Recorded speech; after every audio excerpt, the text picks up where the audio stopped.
2025 premiere league තරඟාවල 20 වන තරඟයේ විදිහට ඊයේ රොයල් චැලන්ජර්ස් බැංගලෝර කණ්ඩායම සහ මුම්බයි ඉන්ඩියන්ස් කණ්ඩායම අතර තරඟය ආරම්භ වුණා. ඉතින් මෙම තරඟය වාර්තාතරයට පත්වුණු තරඟයක් බවට පත් වුණා. ඒ වගේම ඊයේ දිනේදී සමාජ මාධ්‍ය පුරා තොරතුරු වාර්තා වී තිබුණා. පැතුම් නිසංග ඉන්දිය ප්‍රීමියර් ලීග් තරඟවල සහභාගී වීම සඳහා ඉන්දියාව බලා පිටත් වූ බවට පැතුම් නිසංග ගුවන් යානයේ ගමන් කරන ඡායාරූපද ඇතුළත තමයි මේ ආකාරයට මෙම පුවත සමාජ මාධ්‍ය පුරා තොරතුරු වාර්තා වී තිබුණේ. ඉතින් මෙම සියලුම තොරතුරු දැනගන්න අපි වීඩියෝ එක අවසන් වන තෙක් අපිත් එක්ක රැඳිලා ඉන්න කියලා ඔයාලා සියලු දෙනාටම ආරාධනය කරනවා. අපි මුලින් බලමු ඉන්දියාවේ ප්‍රීමියර් ලීග් තරඟාවලි වාර්තා අලුතුණු තරඟයේ කුමන ආකාරයට සඳහන් වුණේ කියලා. ඒ අනුව මේ දිනේදී RCB කණ්ඩායම මුලින් පන්දුවල පාර දී ලකුණු 221 දැවැන්ත ලකුණු පුවර නිර්මාණය කර ගැනීමට සමත් වුණේ. කණ්ඩායමේ කඩලු 5ක් පමණක් දැවී යාමෙන් මෙහිදී වැඩිම කඩලුලාභී ක්‍රීඩකයා බවට පත් වුණේ. විරාට් කොහ්ලි ඔහු පන්දු 42 තුලදී ලකුණු 67ක් ලබා ගැනීමට සමත් වුණා. ඒ වගේම 20 පිටියේ ලකුණු 13 දශ සීමාව පසු කළ පස්වන ක්‍රීඩකයා බවට පත් වීමටද මෙම ලකුණු 67 සමගින් විරාට් කොහ්ලිට අවස්ථාව හිමි වී තිබුණා.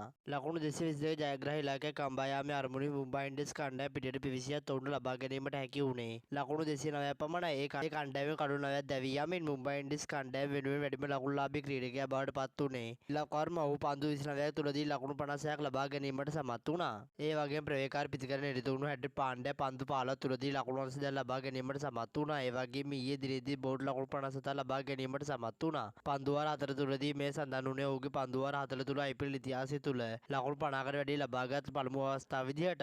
ඉතින් අපි ඊළඟට බලමු පැතුම් නිසංග ඉන්දිය ප්‍රීමියර් ලීග් තරඟාවේ සහභාගී වීමට ඉන්දියාව බලා පිටත් වූ බවට තොරතුරු වාර්තා වී තිබෙන්නේ සත්‍යාසත්‍යතාවය පිළිබඳව තිබෙන්නට මෙම ඡායාරූප සමාජ මාධ්‍ය පුරා වෛරල් වෙමින් පවතිනවා. ඒ වගේම මෙම ඡායාරූපයේ තියෙන්නේ පැතුම් නිසංගගේ ගුවන් ගමනේ අවසාන ඉන්දියාව බවට. ඉතින් ඇත්තටම මේ ආකාරයට පැතුම් නිසංග ඉන්දියාව බලා පිටත් ගොස් තිබෙනවා. කෙසේ වෙතත් මෙම ඉන්දිය ප්‍රීමියර් ලීග් තරඟාවේ සහභාගී වීමේ අරමුණින් පිටත් වූ ගමනක් නොවේ. ඒ ඔහුගේ පුද්ගලික සංචාරයක් බවට මෙයට නිල වශයෙන් තොරතුරු වාර්තා වී තිබෙන්නේ. ක්‍රිකට් විස්තර දැන ගැනීමට ක්‍රික්ලෝචා YouTube නාලිකාව සබ්ස්ක්‍රයිබ් කරන්න. ඔයාලා සියලු දෙනාට සුබ දවසක්.